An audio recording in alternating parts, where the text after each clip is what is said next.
ॐ अस्य श्री संकष्टहरस्तोत्रमन्त्रस्य श्रीमहागणपतिर्देवता संकष्टहरणार्थे जपे विनियोगः। ॐ ओंकाररूपं त्र्यहमिति च परं यत्स्वरूपं तुरीयं त्रैगुण्यातीतनीलं कलयति मनसस्तेजसिन्धूरमूर्तिं योगीन्द्रैर्ब्रह्मरन्ध्रैः सकलगुणमयं श्रीहरेन्द्रेण सङ्गं गं गं गं गं गणेशं गजमुखमभितो व्यापकं चिन्तयन्ति। वं वं वं विघ्नराजं भजति निजभुजे दक्षिणे न्यस्तशुण्डं क्रं क्रं क्रं क्रोधमुद्रादलितरिपुबलं कल्पवृक्षस्य मूले दं दं दं दन्तमेकं दधति मुनिमुखं कामधेन्वानिषेव्यं धं धं धं धारयन्तं धनदमतिमयं सिद्धिबुद्धिद्वितीयम्। तुं तुं तुं तुङ्गरूपं गगनपथिगतं व्याप्नुवन्तं दिगन्ता क्लीं क्लीं क्लीङ्कारनाथं गलितमदमिलल्लोलमत्ताळिमालं ह्रीं ह्रीं ह्रीं ह्रीङ्कारपिङ्गं सकलमुनिवरध्येयमुण्डं च शुण्डं श्रीं श्रीं श्रीं श्रीं श्रयन्तं निखिलनिधिकुलं नौमि हेरम्बबिम्बम्। लौं लौं लौङ्कारमाद्यं प्रणवमयमियं मन्त्रमुक्तावलीनां शुद्धं विघ्नेशबीजं शशिकरसदृशं योगिनां ध्यानगम्यं डं डं डं डामरूपं दलितभवभयं सूर्यकोटिप्रकाशं यं यं यं यज्ञनाथं जपति मुनिवरा बाह्यमध्यन्तरं च हुं हुं हुं हेमवर्णं श्रुतिगुणितगणं शूर्पकर्णं कृपालुं ध्येयं सूर्यस्य बिम्बं हरसि च विलसत् सर्पयज्ञोपवीतं स्वाहा हुं फट् नमो तैर्ठठ ठठ सहितैः पल्लवैः सेव्यमानं मन्त्राणां सप्तकोटिप्रगुणित महिमाधारमीशं प्रपद्ये। पूर्वं पीठं त्रिकोणं तदुपरि रुचिरं शक्कपत्रं पवित्रं तस्योर्ध्वं शुद्धरेखा वसुदलकमलं वा स्वतेजश्चतस्रं मध्ये हुङ्कारबीजं तदनु भगवतः स्वाङ्गषट्कं षडस्रे अष्टौ शक्तिश्च सिद्धिर्बहुल गणपतिर्विष्टरश्चाष्टकं च धर्माद्यष्टौ प्रसिद्धा दश दिश विदिता वाध्वज्जाल्यकपालं तस्य क्षेत्राधिनाथं मुनिकुलमखिलं मन्त्रमुद्रामहेशम् एवं यो भक्तियुक्तो जपति गणपतिं पुष्पधूपाक्षताद्यैः नैवेद्यैर्मोदकानां स्तुतियुतविलसद्गीतवादित्रनादैः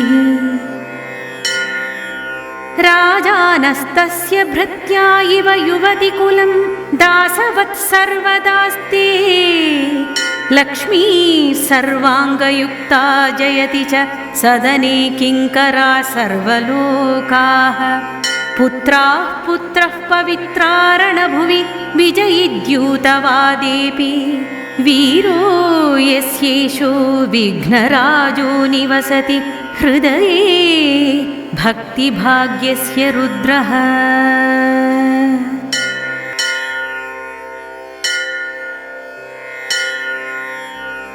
ॐ अस्य श्रीसङ्कष्टहरस्तोत्रमन्त्रस्य श्रीमहागणपतिर्देवता सङ्कष्टहरणार्थे जपे विनियोगः। ॐ ओङ्काररूपं त्र्यहमिति च परं यत्स्वरूपं तुरीयं त्रैगुण्यातीतनीलं कलयति मनसस्तेजसिन्धूरमूर्तिं योगीन्द्रैर्ब्रह्मरन्ध्रैः सकलगुणमयं श्रीहरेन्द्रेण सङ्गं गं गं गं गं गणेशं गजमुखमभितो व्यापकं चिन्तयन्ति। वं वं वं विघ्नराजं भजति निजभुजे दक्षिणे न्यस्तशुण्डं क्रं क्रं क्रं क्रोधमुद्रादलितरिपुबलं कल्पवृक्षस्य मूले दं दं दं दन्तमेकं दधति मुनिमुखं कामधेन्वानिषेव्यं धं धं धं धारयन्तं धनदमतिमयं सिद्धिबुद्धिद्वितीयम्। तुं तुं तुं तुङ्गरूपं गगनपथिगतं व्याप्नुवन्तं दिगन्ता क्लीं क्लीं क्लीङ्कारनाथं गलितमदमिलल्लोलमत्ताळिमालं ह्रीं ह्रीं ह्रीं ह्रीङ्कारपिङ्गं सकलमुनिवरध्येयमुण्डं च शुण्डं श्रीं श्रीं श्रीं श्रीं श्रयन्तं निखिलनिधिकुलं नौमि हेरम्बबिम्बम्। लौं लौं लौङ्कारमाद्यं प्रणवमयमियं मन्त्रमुक्तावलीनां शुद्धं विघ्नेशबीजं शशिकरसदृशं योगिनां ध्यानगम्यं डं डं डं डामरूपं दलितभवभयं सूर्यकोटिप्रकाशं यं यं यं यज्ञनाथं जपति मुनिवरा बाह्यमध्यन्तरञ्च हुं हुं हुं हेमवर्णं श्रुतिगुणितगणं शूर्पकर्णं कृपालुं ध्येयं सूर्यस्य बिम्बं हरसि च विलसत् सर्पयज्ञोपवीतं स्वाहा हुं फट् नमो तैर्ठठ ठठ सहितैः पल्लवैः सेव्यमानं मन्त्राणां सप्तकोटिप्रगुणित महिमाधारमीशं प्रपद्ये। पूर्वं पीठं त्रिकोणं तदुपरि रुचिरं शक्कपत्रं पवित्रं तस्योर्ध्वं शुद्धरेखा वसुदलकमलं वास्वतेजश्च तस्रम् मध्ये हुङ्कारबीजं तदनु भगवतः स्वाङ्गषट्कं षडस्रे अष्टौ शक्तिश्च सिद्धिर्बहुल गणपतिर्विष्टरश्चाष्टकं च धर्माद्यष्टौ प्रसिद्धा दश दिश विदिता वाध्वज्जाल्यकपालं तस्य क्षेत्राधिनाथं मुनिकुलमखिलं मन्त्रमुद्रामहेशम् एवं यो भक्तियुक्तो जपति गणपतिं पुष्पधूपाक्षताद्यैः नैवेद्यैर्मोदकानां स्तुतियुतविलसद्गीतवादित्रनादैः राजानस्तस्य भृत्या इव युवतिकुलं दासवत् सर्वदास्ते लक्ष्मी सर्वाङ्गयुक्ता जयति च सदने किङ्करा सर्वलोकाः पुत्राः पुत्रः पवित्रारणभुवि विजयिद्यूतवादेऽपि वीरो यस्येषो विघ्नराजो निवसति हृदये भक्तिभाग्यस्य रुद्रः।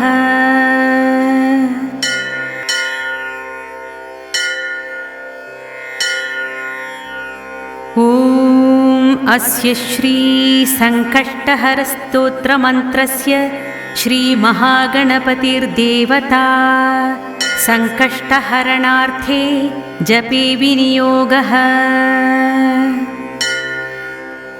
ॐ ओङ्काररूपं त्र्यहमिति च परं यत्स्वरूपं तुरीयं त्रैगुण्यातीतनीलं कलयति मनसस्तेजसिन्धूरमूर्तिं योगीन्द्रैर्ब्रह्मरन्ध्रैः सकलगुणमयं श्रीहरेन्द्रेण सङ्गं गं गं गं गं गणेशं गजमुखमभितो व्यापकं चिन्तयन्ति। वं वं वं विघ्नराजं भजति निजभुजे दक्षिणे न्यस्तशुण्डं क्रं क्रं क्रं क्रोधमुद्रादलितरिपुबलं कल्पवृक्षस्य मूले दं दं दं दन्तमेकं दधति मुनिमुखं कामधेन्वानिषेव्यं धं धं धं धारयन्तं धनदमतिमयं सिद्धिबुद्धिद्वितीयम्। तुं तुं तुं तुङ्गरूपं गगनपथिगतं व्याप्नुवन्तं दिगन्ता क्लीं क्लीं क्लीङ्कारनाथं गलितमदमिलल्लोलमत्ताळिमालं ह्रीं ह्रीं ह्रीं ह्रीङ्कारपिङ्गं सकलमुनिवरध्येयमुण्डं च शुण्डं श्रीं श्रीं श्रीं श्रीं श्रयन्तं निखिलनिधिकुलं नौमि हेरम्बबिम्बम्। लौं लौं लौङ्कारमाद्यं प्रणवमयमियं मन्त्रमुक्तावलीनां शुद्धं विघ्नेशबीजं शशिकरसदृशं योगिनां ध्यानगम्यं डं डं डं डामरूपं दलितभवभयं सूर्यकोटिप्रकाशं यं यं यं यज्ञनाथं जपति मुनिवरा बाह्यमध्यन्तरञ्च हुं हुं हुं हेमवर्णं श्रुतिगुणितगणं शूर्पकर्णं कृपालुं ध्येयं सूर्यस्य बिम्बं हरसि च विलसत्सर्पयज्ञोपवीतं स्वाहा हुं फट् नमो तैर्ठठ ठठ सहितैः पल्लवैः सेव्यमानं मन्त्राणां सप्तकोटिप्रगुणित महिमाधारमीशं प्रपद्ये। पूर्वं पीठं त्रिकोणं तदुपरि रुचिरं शक्कपत्रं पवित्रं तस्योर्ध्वं शुद्धरेखा वसुदलकमलं वा स्वतेजश्च तस्रं मध्ये हुङ्कारबीजं तदनु भगवतः स्वाङ्गषट्कं षडस्रे अष्टौ शक्तिश्च सिद्धिर्बहुल गणपतिर्विष्टरश्चाष्टकं च धर्माद्यष्टौ प्रसिद्धा दश दिश विदिता वाध्वज्जाल्यकपालं तस्य क्षेत्राधिनाथं मुनिकुलमखिलं मन्त्रमुद्रामहेशम् एवं यो भक्तियुक्तो जपति गणपतिं पुष्पधूपाक्षताद्यैः नैवेद्यैर्मोदकानां स्तुतियुतविलसद्गीतवादित्रनादैः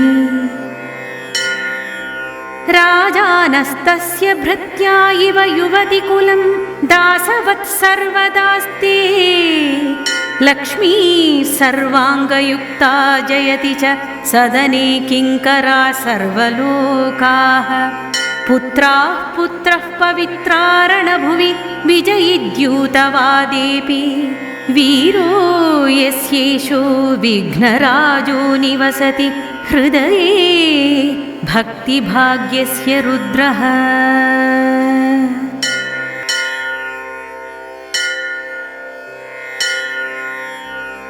ॐ अस्य श्रीसङ्कष्टहरस्तोत्रमन्त्रस्य श्रीमहागणपतिर्देवता सङ्कष्टहरणार्थे जपे विनियोगः। ॐ ओङ्काररूपं त्र्यहमिति च परं यत्स्वरूपं तुरीयं त्रैगुण्यातीतनीलं कलयति मनसस्तेजसिन्धूरमूर्तिं योगीन्द्रैर्ब्रह्मरन्ध्रैः सकलगुणमयं श्रीहरेन्द्रेण सङ्गं गं गं गं गं गणेशं गजमुखमभितो व्यापकं चिन्तयन्ति। वं वं वं विघ्नराजं भजति निजभुजे दक्षिणे न्यस्तशुण्डं क्रं क्रं क्रं क्रोधमुद्रादलितरिपुबलं कल्पवृक्षस्य मूले दं दं दं दन्तमेकं दधति मुनिमुखं कामधेन्वानिषेव्यं धं धं धं धारयन्तं धनदमतिमयं सिद्धिबुद्धिद्वितीयम्। तुं तुं तुं तुङ्गरूपं गगनपथिगतं व्याप्नुवन्तं दिगन्ता क्लीं क्लीं क्लीङ्कारनाथं गलितमदमिलल्लोलमत्ताळिमालं ह्रीं ह्रीं ह्रीं ह्रीङ्कारपिङ्गं सकलमुनिवरध्येयमुण्डं च शुण्डं श्रीं श्रीं श्रीं श्रीं श्रयन्तं निखिलनिधिकुलं नौमि हेरम्बबिम्बम्।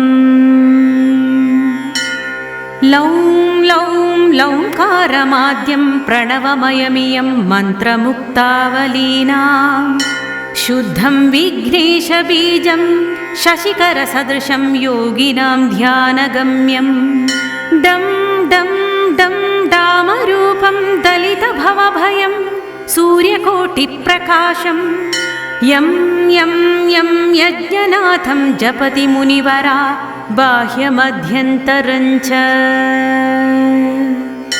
हुं हुं हुं हेमवर्णं श्रुतिगुणितगणं शूर्पकर्णं कृपालुं ध्येयं सूर्यस्य बिम्बं हरसि च विलसत्सर्पयज्ञोपवीतं स्वाहा हुं फट् नमो तैर्ठठ ठठ सहितैः पल्लवैः सेव्यमानं मन्त्राणां सप्तकोटिप्रगुणित महिमाधारमीशं प्रपद्ये। पूर्वं पीठं त्रिकोणं तदुपरि रुचिरं शक्कपत्रं पवित्रं तस्योर्ध्वं शुद्धरेखा वसुदलकमलं वा स्वतेजश्च तस्रं मध्ये हुङ्कारबीजं तदनु भगवतः स्वाङ्गषट्कं षडस्रे अष्टौ शक्तिश्च सिद्धिर्बहुल गणपतिर्विष्टरश्चाष्टकं च धर्माद्यष्टौ प्रसिद्धा दश दिश विदिता वाध्वज्जाल्यकपालं तस्य क्षेत्राधिनाथं मुनिकुलमखिलं मन्त्रमुद्रामहेशम् एवं यो भक्तियुक्तो जपति गणपतिं पुष्पधूपाक्षताद्यैः नैवेद्यैर्मोदकानां स्तुतियुतविलसद्गीतवादित्रनादैः राजानस्तस्य भृत्या इव युवतिकुलं दासवत् सर्वदास्ते लक्ष्मी सर्वाङ्गयुक्ता जयति च सदने किङ्करा सर्वलोकाः पुत्राः पुत्रः पवित्रारणभुवि विजयिद्यूतवादेऽपि वीरो यस्येषो विघ्नराजो निवसति हृदये भक्तिभाग्यस्य रुद्रः इति सङ्कष्टहर गणेशाष्टकस्तोत्रं सम्पूर्णम्।